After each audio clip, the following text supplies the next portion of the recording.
दोस्तों, Commonwealth games तो ख़त्म हो गई हैं और जिन्होंने गोल्ड जीतना था, सिल्वर, ब्रॉन्ज जो भी जीतना था, वो सब जीत के अपने अपने मुल्क में वापस चले गए। लेकिन एक कंट्री ऐसा भी है जिसके जो एथलीट्स थे वो अभी तक वापस नहीं गए, बल्कि गायब ही हो गए हैं। बात ये है कि श्रीलंका के जो एथलीट्स थे वो कॉमनवेल्थ गेम्स के अंदर हिस्सा लेने गए और उसमें से 10 प्लेयर्स का अभी तक कुछ पता ही नहीं है कि कहाँ चले गए हैं। उसमें से 2 प्लेयर्स तो मिल गए हैं, लेकिन उन्होंने बोला है कि हमने वापस अपनी टीम के साथ नहीं जाना और वो वहीं पे रुक गए हैं। अब मोस्टली ऐसे केसेस के अंदर क्या होता है कि इस तरह के जो प्लेयर्स गायब हो जाते हैं या इधर उधर चले जाते हैं, वो बाद में प्रोटेक्शन वीज़ा डाल लेते हैं या फिर असाइलम डाल लेते हैं।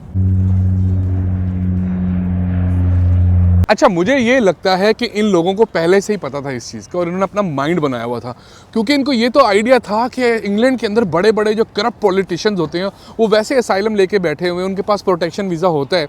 तो अगर हम वहाँ पे चले जाएंगे और हम भी इधर उधर कहीं निकल जाएंगे तो हमें भी असाइलम और प्रोटेक्शन मिल ही जाएगा। इसी वजह से इन्होंने पिछले 6-8 महीने से यही प्रैक्टिस की थी कि भागना किस तरह से है, जितना तेज़ हो सके भाग जाओ।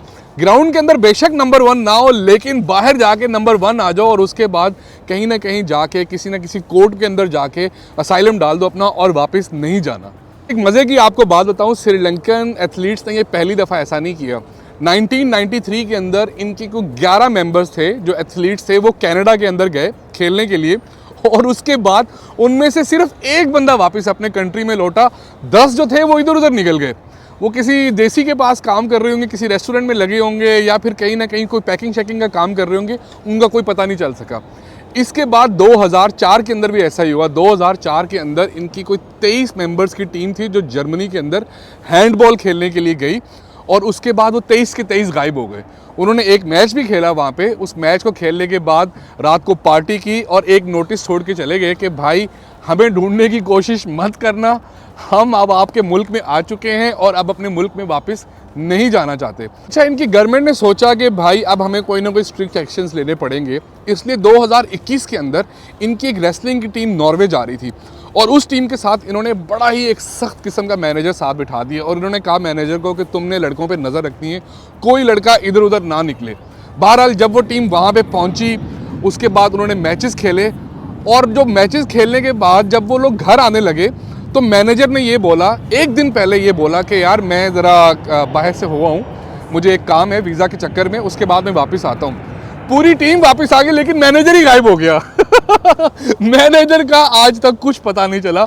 वही मैनेजर जिसको लड़कों को देखने के लिए बोला था वो मैनेजर खुद ही गायब हो गया। बात यह है कि सिर्फ श्रीलंकन एथलीट्स ने इस तरह से नहीं किया, पास्ट के अंदर और भी बहुत सारे डेवलपिंग कंट्रीज के जो एथलीट्स थे उन्होंने भी इस तरह की स्टूपिड हरकतें की थी। मिसाल के तौर पर 2018 में जब यहाँ पे ऑस्ट्रेलिया के अंदर गोल्ड कोस्ट में कॉमनवेल्थ की गेम्स हुई थी तो तकरीबन 250 एथलीट्स ने, जिसमें ज़्यादातर अफ्रीकन एथलीट्स थे, उन्होंने असाइलम वीज़ा डाला था और उसके बाद वो वापस नहीं जाना चाहते थे और वो प्रोटेक्शन वीज़े के ऊपर चले गए थे। मुझे ये लगता है कि यार ये बहुत ही गलत तरीका होता है अपने कंट्री को रिप्रेजेंट करने का, बल्कि आप कंट्री को रिप्रेजेंट नहीं, आप कंट्री का वैसे ही नाम ख़राब कर रहे होते हो।